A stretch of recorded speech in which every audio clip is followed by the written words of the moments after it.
এবার থেকে আপনার হোয়াটসঅ্যাপ বা ইনস্টাগ্রাম কেউ ওপেনই করতে পারবে না। যদি সে ওপেন করতে চায় তাহলে আপনার হোয়াটসঅ্যাপ বা ইনস্টাগ্রাম সঙ্গে সঙ্গে ক্র্যাশ করে যাবে। কিভাবে করবেন সেটি বলবো, কিন্তু তার আগে আমায় ফলো করে না থাকলে ফলো করে দিন, আর ভিডিওটাকে সেভ করে রাখুন যাতে ফিউচারে হারিয়ে না যায়। প্রথমে আমরা প্লে স্টোরে চলে যাব। এরপরে অ্যাপ লক ফিঙ্গারপ্রিন্ট বলে সার্চ করে নিয়ে এই অ্যাপটি ডাউনলোড করে নেব। এরপরে অ্যাপটাকে ওপেন করে নেব। তারপর এখানে একটা পাসওয়ার্ড সেট করে নেব। পাসওয়ার্ড সেট করার পরে ফিঙ্গারপ্রিন্টও সেট করে নেব।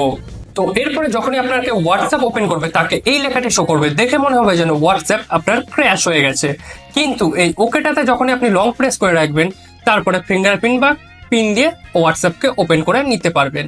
শুধু হোয়াটসঅ্যাপই না, হোয়াটসঅ্যাপ ছাড়াও আপনি এখান থেকে যে কোনো অ্যাপকে সিলেক্ট করে নিতে পারেন, আর সেই অ্যাপে এরকম ধরনের অ্যাপ লক লাগিয়ে নিতে পারেন। Few moments later. বলছিলাম তুমিও কিন্তু তোমার ক্রোমে লকটা লাগিয়ে রেখো।